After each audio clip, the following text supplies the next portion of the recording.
I think one of the things that really comes through in the response to the COVID crisis is you need both agility of action and you need scale.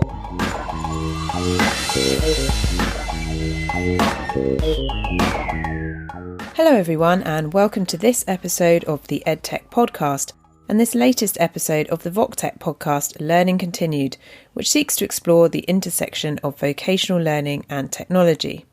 In this episode, we ask the question, what is the role of social impact investing in workforce development?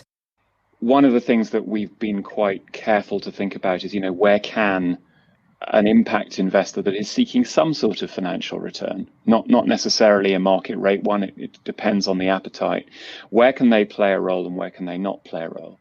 And there are plenty of places where they simply can't play a role, and government and or philanthropy, but in a way, ideally government needs to step up. I'm in conversation with an investor and an analyst tracking the future of workforce development markets, and it's a fascinating listen covering the gig economy, the problem of regional disparity, and the role of technology, including AI, in helping us find jobs and thrive once we are in them.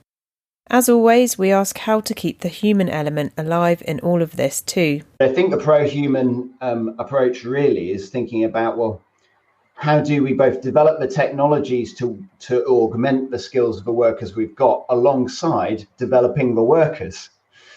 How do we give people access to training and development that helps them develop the skills that do add value alongside the machines as they come along? The idea of assessment, how can we use technology and humans together to assess and understand what people's potential is, not just on the basis of their qualifications or what they think they have learned, but also the skills and attitudes that they've demonstrated in all sorts of other places. A big thank you to the UFI VocTech Trust for supporting this series and supporting the use of technology for learning and skills development. Okay, here we go.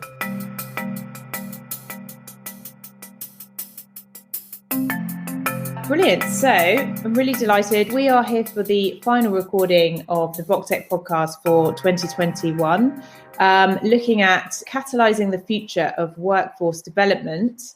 And I'm very excited to have Joe Ludlow, who is the Impact Investment Director for UFI VocTech Trust, and Nick Kind, a Senior Director at Titan Partners Strategic Consulting Practice, with me today. It's nice and early, just gone 9 o'clock.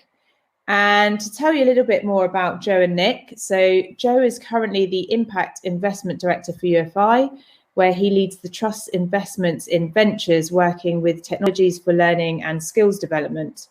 Joe also leads UFI's work investing its core investment assets in line with its mission. Prior to UFI, Joe was managing partner at Bethnal Green Ventures, an early stage investment fund working with technology companies targeting positive outcomes for people in healthcare, education, environment, and civic engagement. And Joe has long been active in the UK's social and impact investment fields, including establishing Nesta's impact investment team, authoring its work on standards of evidence in impact investing, and supporting the establishment of Big Society Capital. And for those who don't know, Joe began his career with Teach First, teaching in a secondary school in East London. For Nick, Nick Kind has worked in strategy, investment, corporate development and digital product management for over 20 years. Up until mid-2016, Nick was head of business insights for the Holtzbrink Publishing Group, where he managed a thought leadership, market intelligence and internal strategy consultancy team for the board. His work in learning has covered all age groups from pre-K to grey and a wide range of geographies and contexts across the world. And pro bono, Nick also advises the charities Big Change and the Ellen MacArthur Foundation. And he serves on the advisory board for the Educate project. He also acts as a mentor for NHS clinical entrepreneurs and was very proud to help start the Big Change's Reimagining Education Together campaign. So welcome, Joe and Nick, to this episode of the VocTech Podcast. To kick off, perhaps you could both tell me a little bit about how you two started to work together. We've known each other for a while, right, Joe? I mean, I think it started with sort of cups of coffee about impact investment and education around 2015, 2016, possibly even earlier. A bit earlier, probably, a couple of years before that. I was at Nesta at the time, and we started talking about impact investing in education and the lack of it at the time broadly. I think that's right, and we sort of kept having those cups of coffee over multiple years, and then ended up working together in this constellation with Titan and UFI. I guess we started the conversations a couple of years ago as there was a clear overlap in what we're doing, and I suppose that's worth describing. Titan, as you said, Sophie, is a strategy consultancy, also actually an investment bank, and we work across the world in education from very early years right through to what we call sort of future of work and employability and human capital management, and the Americans eventually call workforce. And we buy and sell companies and advise all sorts of people from, foundations and family offices right through to private equity firms, with a lot of work in impact investment. And we actually helped to set up something called the Employment Technology Fund for 4 US foundations, which mirrors really what Joe is doing over on this side of the Atlantic. And we got talking about that, and then, Joe can take the rest of the story, I guess. Yeah, and so when I came to UFI just under 2 years ago now, the Employment Technology Fund, as Nick flagged, was a kind of real inspiration for what we might try and achieve in setting up a venture fund for UFI. And one stimulus for the UFI Venture Fund was all of the amazing innovations and promising ventures coming out of UFI's grant programs, but also the sense that there's this rapidly emerging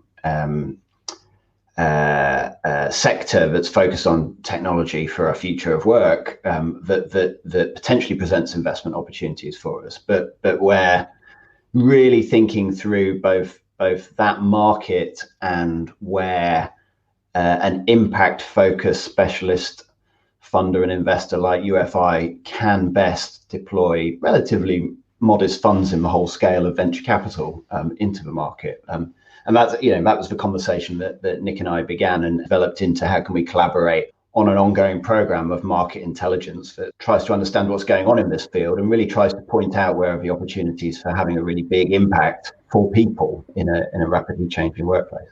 I love the story, and all these good things start with a cup of coffee somewhere. So it'd be good when we can get back to doing that again.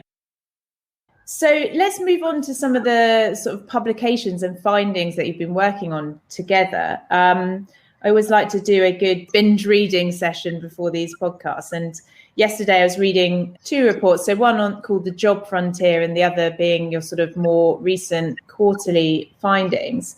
I'd love to know any scenarios of workforce development that you might be able to share with the listeners as well. Look, I mean, we've come up with various scenarios. I think there are a few things that I'd really draw out of what we're seeing post-COVID. And one of them, I think, particularly is an acceleration of things that we were seeing already.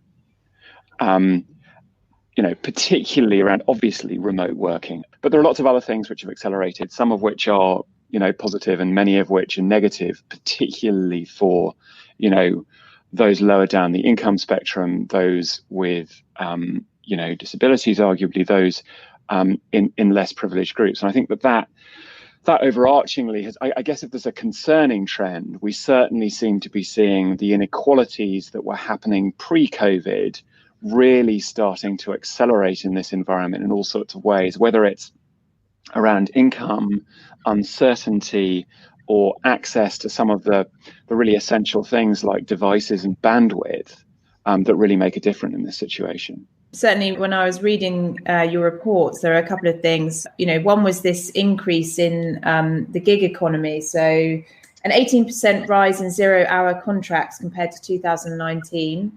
I think that was here in the UK, but also in the States, forecast that by 2025, over half of the workforce would be sort of self-employed or working in the gig economy, essentially. And then the other thing that leapt out, just to go back to what you just said about those potentially being more disenfranchised by what's going on, is the sort of regional disparity of opportunity. So someone who is perhaps considered disadvantaged in a certain area of the southeast of England, they would still have greater opportunity in terms of earnings and education and training than someone in the East Midlands, all things being equal. So, yeah, those two things really leapt out at me. And I suppose the big question here is, what is the role of social impact to try and improve this situation? Can I pick up on the gig economy piece to start with? Because I think one of the things that, as I look back over the last year, I think really comes through is that a number of these trends that we identified, like the gig, I'm going to expand it to flexible working, have both potentially great positive outcomes for people and really negative potential outcomes for people. And I think what we're seeing is both of those playing out, and almost there's a question about kind of power in this as well as the particular outcome. So people's ability to affect which of those places they end up. So the gig economy has become a brand name for denigration of terms and conditions, insecure work, leading to people into some very, very tough circumstances, whilst at the same time others are celebrating portfolio careers, flexible working. And technology is sitting underneath this, and on the one hand enabling employers or people commissioning work to operate with workers on a gig economy basis, and also building tools that make, for some people, flexible working super possible. So whether that's kind of communication tools and working from home, or whether it's much more about kind of invoicing and billing and kind of making sure you can manage a whole load of clients. So the question then comes, well, look, if we can invest in technology that makes a portfolio career really, really successful, what can we invest in that works for people in lower to middle skill roles and in lower paid roles, that also makes their way of working in a gig economy much more positive? And I build on that a little bit from what Joe's saying. I mean, in theory, although not greatly in practice at the moment, and I think the theory and the potential of this is really interesting. That sort of technology in certain sectors and for certain skills and jobs should be able to flatten those regional disparities that you're talking about, Sophie. The question is how, and the question is, who needs to work on that? I think one of the things that we've done a lot of thinking about, and which is a really, really knotty problem, because it has a couple of dimensions. I mean, the first one is, what of this is short term and what of this is long term? We had a long discussion about this in one of our recent events, where, arguably, despite the horror of what's going on in the hospitality sector, to your point, people are eventually still going to go back and want to have cups of coffee. I'm missing that a lot, right? And I think that we are all eventually going to want to go out and have lunch with our colleagues and our friends and go out to drinks in the evening, and all of those things that we're all so desperately missing right now. Although it's obviously an absolute bloodbath for those people working in the sector right now. But there are some things which are potentially changing systemically over the long term. The role of the office, for example, I think is being at least challenged. So I think that's one thing we're thinking about in this context. And the other one is something that we talk a lot about, which is what's locally contextually necessary. There are huge differences in terms of the resources and industries and what's going on in different places. From coastal wind farms to IT hubs to whatever. And amongst all of that, how an investor can play a role, I think is really, really interesting and challenging. And it's something that Joe and I have been thinking a lot about. I saw also reference to other grants and funds that are popping up to sort of try and catalyse positive change. Were there any of those that you'd like to kind of highlight or share? So I know the X Prize was listed and there are others. Well, look, I'll start with Resolution Ventures and the Resolution Foundation, and UFI is one of a number of partners supporting their VocTech program. We were really keen to work with them on that because as I think we found in all of this work looking at workforce development, wider issues around people's ability to thrive in a world of work are inherently interlinked. So how can you get access to appropriate training and development if you haven't got a strong enough voice as a worker within your workplace? And then we talked about this actually very clearly in the report we did at the start of the year, trying to understand the education to employment cycle and all of the different supports and services that are needed to enable people to find work, to stay in work, to progress in work, to have good terms and conditions so they can thrive. And the VocTech program at Resolution is really looking at through the lens of lower middle income workers, the sort of total package of things that people need to thrive. Again, building on that, one of the things that we've been quite careful to think about is, where can an impact investor that is seeking some sort of financial return, not necessarily a market rate one, it depends on the appetite, where can they play a role and where can they not play a role?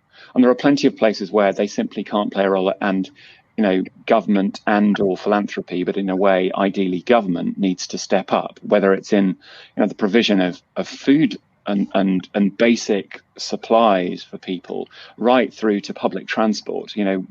Joe and I talk a lot about, and I wish I could give you the exact detail. We talk a lot about a situation in which we discovered that there's somewhere, I think, just not very far from Birmingham, perhaps 10 miles from Birmingham, which is a real employment desert, because the public transport links are so poor that people can't get into actually a thriving economy. That's not a problem an impact investor can necessarily fix. There are infrastructural issues which are probably the remit of government, but there are other things where perhaps we can get involved, and particularly if you consider impact investment all the way through to those people who are considering, and again, this is getting a little bit technical, but it's quite interesting, about things like social impact bonds. So financial instruments which pay out based on social outcomes.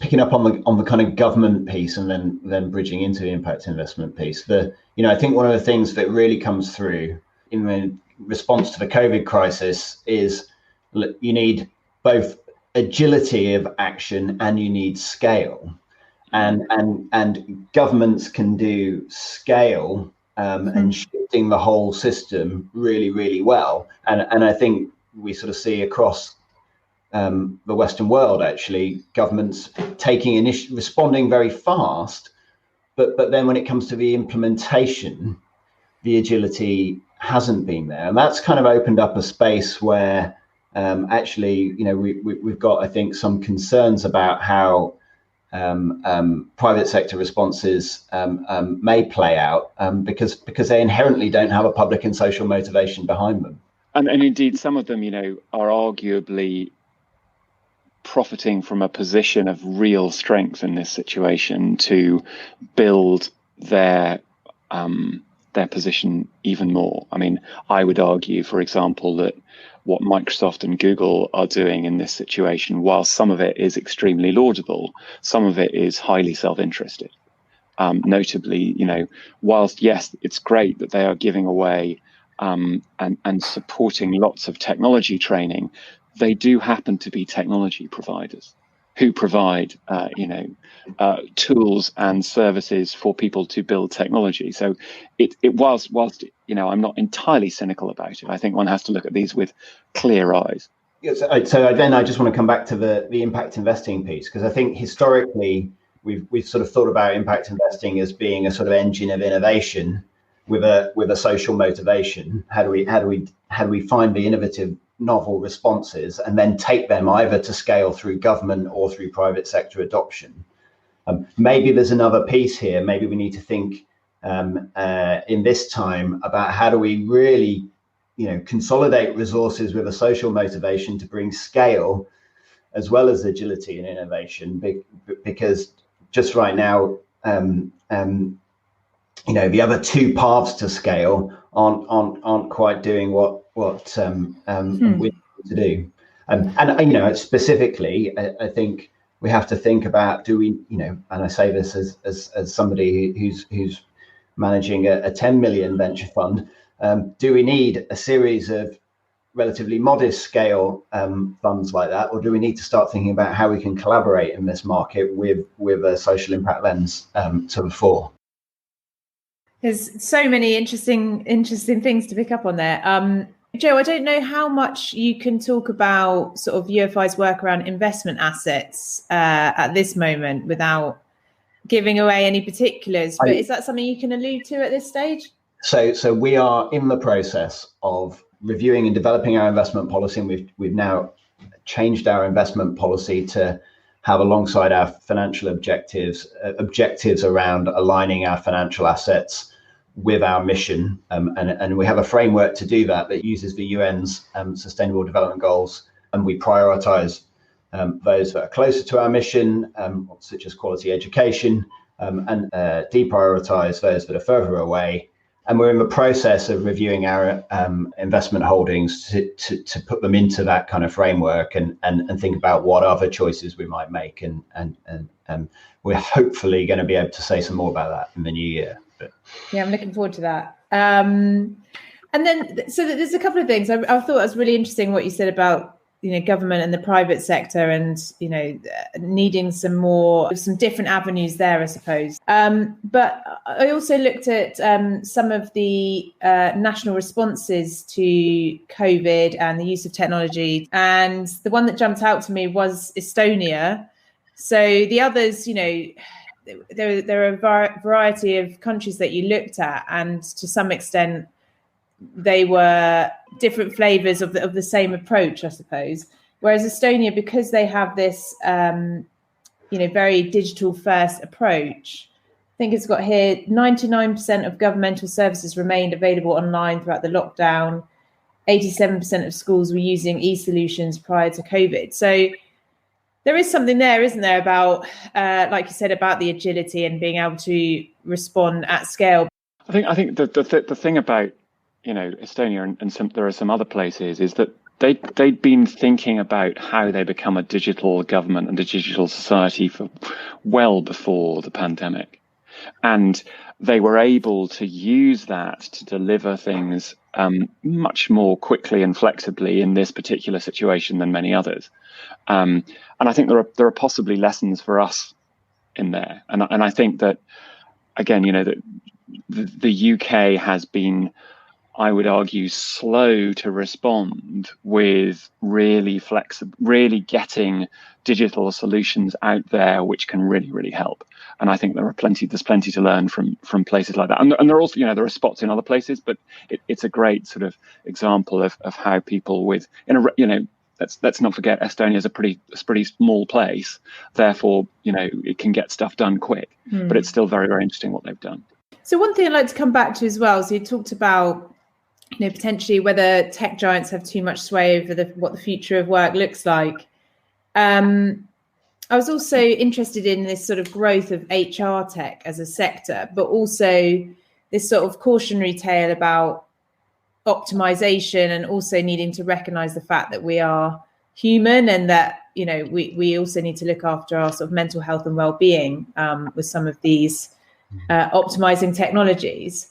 And when I was thinking about some of those more humanizing ways of approaching technology in the workplace, there are a couple of companies that jumped out. So one was Prowler.io and one was Cloud Factory. And both, to some extent, acknowledge automation or the use of AI in the workplace, but also then factor in how do we ensure that humans are part of that process and that they can use their judgment and kind of factor in the human element as well. What's your kind of view on where that's all going and what that means in terms of perhaps softening some of the negative aspects of automation for some of those middle or low skilled workers that we were talking about?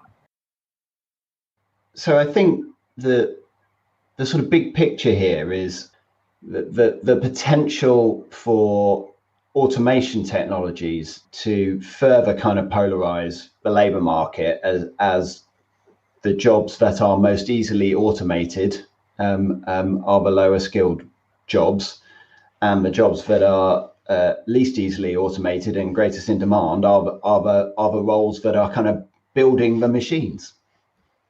And that can take you down the kind of most pessimistic view of how we move through this fourth industrial revolution of a kind of mass redundancy for most people, and a core elite of engineers and programmers coding up the machines, and it's sort of doomsday. And we've got some scenarios in the reports that really are there as provocations for different versions of doomsday, if you like, and measuring in what direction we travel. So I don't think we're actually going to get there.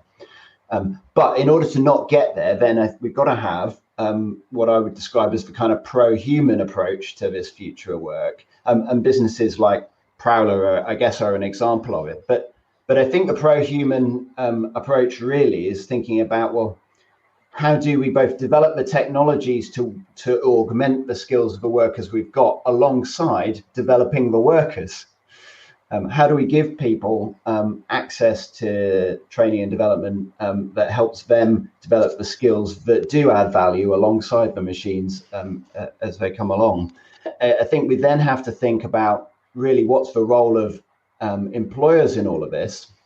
Perhaps you might see a trend at the moment towards the kind of consumerization of adult learning, the onus being on the individual and the opportunity being for the individual to take that on. But that then creates a gap where actually employers might want to sort of get rid of the workforce that doesn't have the skills they need now and assume that the market will supply them with new workers that do have the skills. And maybe we need a kind of different approach to that, where transitions, training people up is actually seen as rather crucial to being able to meet your labour needs. And super interestingly, we've last week there was a really interesting development on that front in Germany, in that Daimler, who are the people behind Mercedes and others, announced a €1 billion commitment to engaging with the future of their workforce, which they negotiated with what's called their Works Council over in Stuttgart. You've got a situation where a major European corporation is really visibly not just acknowledging the problem, but committing a very, very substantial amount of money to that. I think that's emblematic of the challenge that we're facing. And I think, sorry. No, I'll just say, so how do we create the business cases for investing in transformation of the workforce internally, as Daimler have done, to encourage other workplaces to do that? Is there a role again for impact investing in thinking that through? Right? Yeah, and I think, look, I'm just commenting on a couple of the things that Joe just said.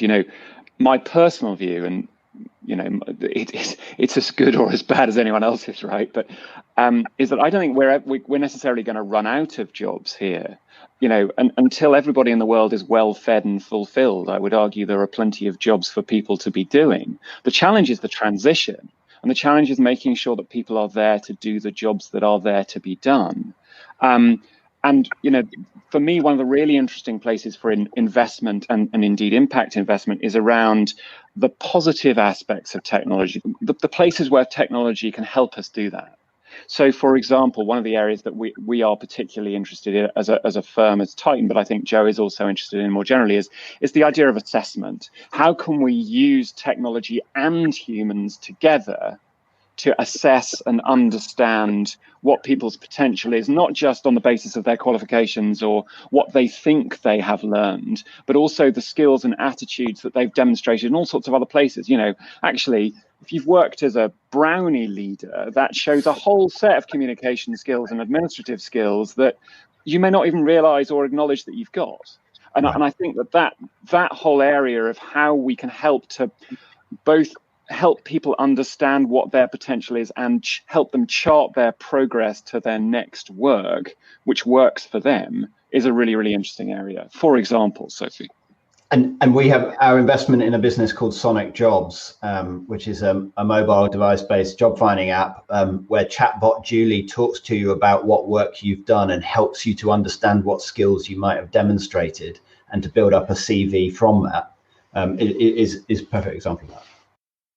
It's absolutely fascinating. And one thing that came off the back of that as well, which popped out at me, this Learning and Work Institute report that just 1 in 3 adults in the UK who were out of work took part in lockdown learning, compared to over half of those who are in employment. And I suppose this goes back to, whether the onus will be on, the individual, the employer or government or others, or a mix of everyone together on reskilling and upskilling. But that fact that the employer to some extent provides greater access to learning sort of shows the potential for those out of work to get further and further more isolated, more out of learning and training. So yeah, I thought that was really interesting. I think there's some encouraging innovation in this respect, but maybe we need to come back to the kind of the behavioural economics around it. But the emergence of training models that are directly linked to employment outcomes, the emergence of boot camps that either guarantee you a job or give you a very high visibility on their job outcomes, so they're quite specific with employers sitting there at the end. So making the incentive for participating in training seem really, really clear and not mysterious. Nick talked about social impact bonds, the income share agreement as the consumer facing implementation of that, so that you don't pay for your training until you get a job, and you pay it as a proportion of the salary that you earn above a minimum threshold, so that it's affordable. Again, about trying to reduce the kind of barriers to accessing vocational training that definitely isolated people out of the labour market are facing. And I think, again, just reflecting on some of this, one of the things that we've been grappling with is, can we help in situations where actually part of this is about people's mental health, where they need, it's bloody horrible, being stuck and applying for hundreds and hundreds of jobs. We've seen the BBC reports on the news of people doing that. How do you help people get through that situation? How do you give them the resilience that's required to push through that? Are there solutions that we can come up with there, or is that reliant on the enhanced job centres, on some of the charities? And Joe and I have worked and spoken with some amazing people who are really, really supporting people one by one. Again, there's a really interesting thing there about, it's not necessarily just about qualifications or skills or knowledge. It can also be about attitude and where you find yourself. And there's a whole area around that, I think, which is very, very interesting, but and very, very important. So if I were to ask you both if there are particular ventures or innovations that you've basically seen coming up, are there any that you'd like to share that you think are particularly interesting, or would you prefer to keep that kind of broad because you don't want to go into individual cases? No, look, I'm good to talk about one thing. I mean, this is not a panacea. I'm really, really interested in there's a range of companies which are using artificial intelligence to help both people and organizations understand what they are good at and how they might work together, and how companies might or might not hire or deploy people differently. And that has it's fascinating for a couple of reasons. First of all, it has immense potential, particularly in the areas of, if you like, diversity and inclusion, because you can start hopefully to identify people who are great for the job rather than anything else, entirely independent of how they present themselves. On the flip side, you've got to make sure that those algorithms aren't making the wrong decisions. And there are plenty of examples of that having happened. I mean, some notorious ones. So, I mean, I find that a hugely interesting area is, how do we work with that amazing potential power of that technology for good and for progress, and to help people, understand where they might deploy people or where they might be deployed. I'm fascinated, and there are some great examples of that. There's a company called Applied, there's a company called Gap Square, there are a bunch of others. A company that recently raised some funding called Temporal, who are all around and in this space. Profinder, there are lots of them, in the UK, and I'm really interested in that space. I'm going to pick up on what seem like they're different issues, but I think they're inherently connected. So the idea of what do career paths look like, and the idea of how do you get experience moving into a career path. So how do you know when you begin to look at a new role, whether you're a young person, big issue right now, entering the labour market, about what are the right, should I do a course? Should I go and get a job? What type of course? What are the good employers? How do you navigate the path to what you think you want to do and through that career?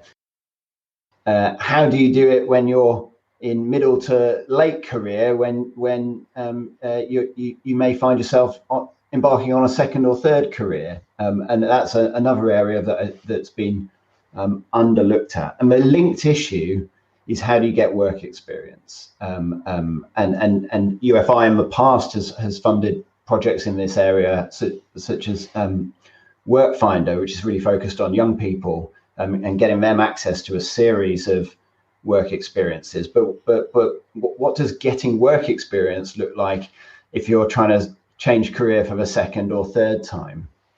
And then the sort of final dimension to that is, what does navigating a career look like, or getting work experience kind of look like in lower and middle income roles? Because I think lots of the framing of these types of services actually is quite white collar kind of senior professional, rather than actually, I've been working in the internal combustion engine production industry for the last 15 years, and now looks like I need to move into clean energy in some way, but how do I do that in a kind of production context? So we're looking for ventures in those areas, and you're only seeing a few at the moment. But part of that is the challenge. The trite phrase, if the soundbite, Sophie, is about solutions for the linked out rather than the linked in.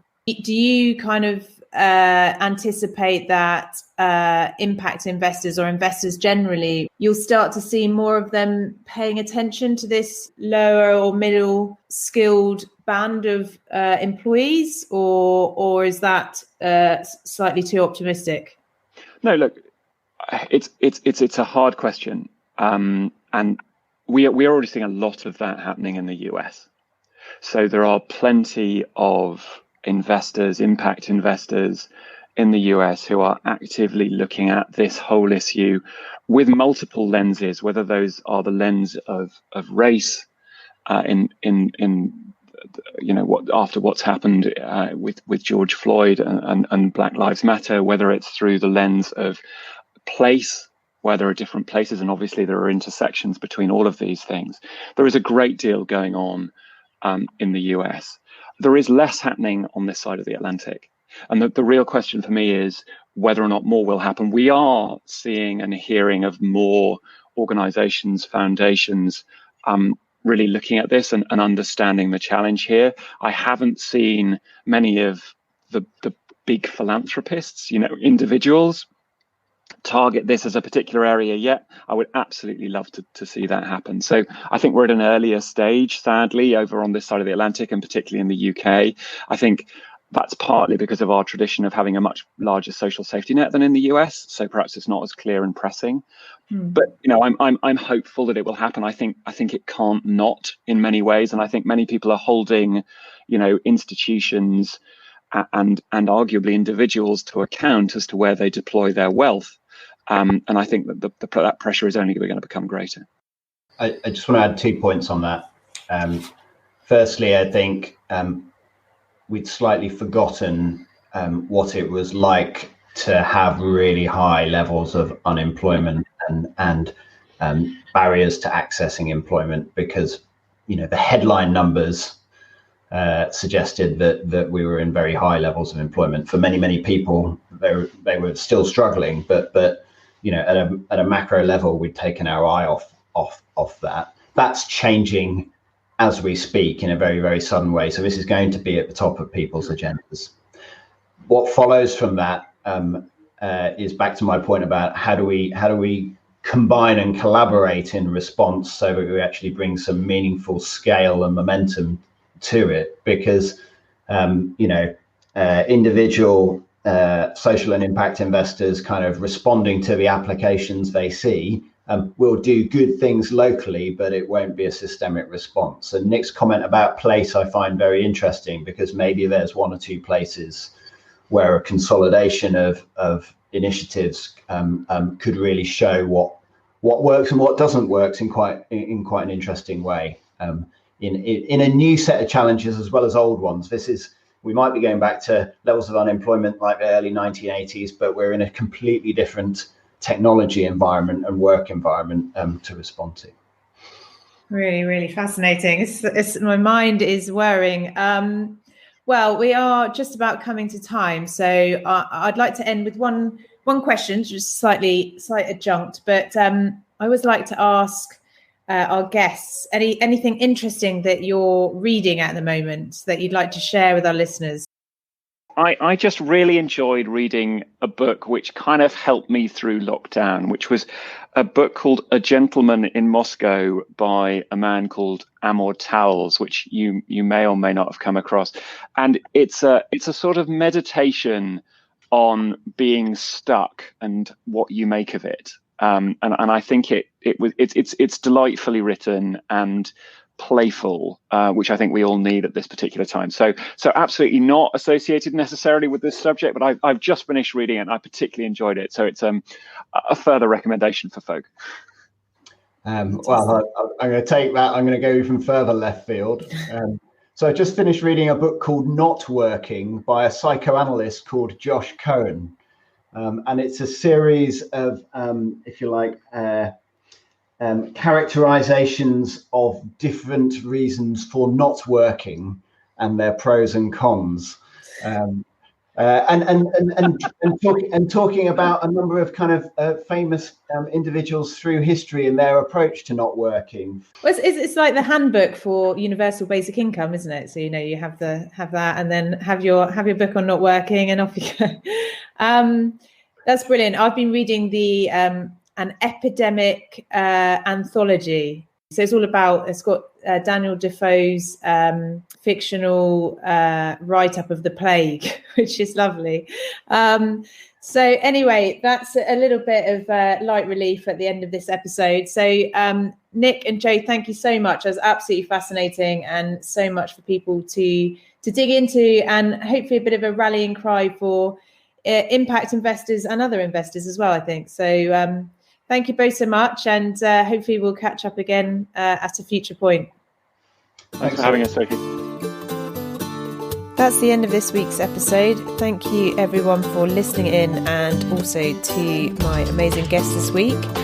And another reminder that grants for early stage projects in vocational learning through VocTech Seed, and grants of between £15,000 and £50,000 for projects lasting from 3 to 12 months are open in January. And there are workshops going on from now to January to answer any questions you have and to gauge interest. So do get signed up to those if that sounds like something that you should be working on. All the links for that in the show notes, along with details on all this week's guests and their work. And that's it for now. Take care. Bye-bye.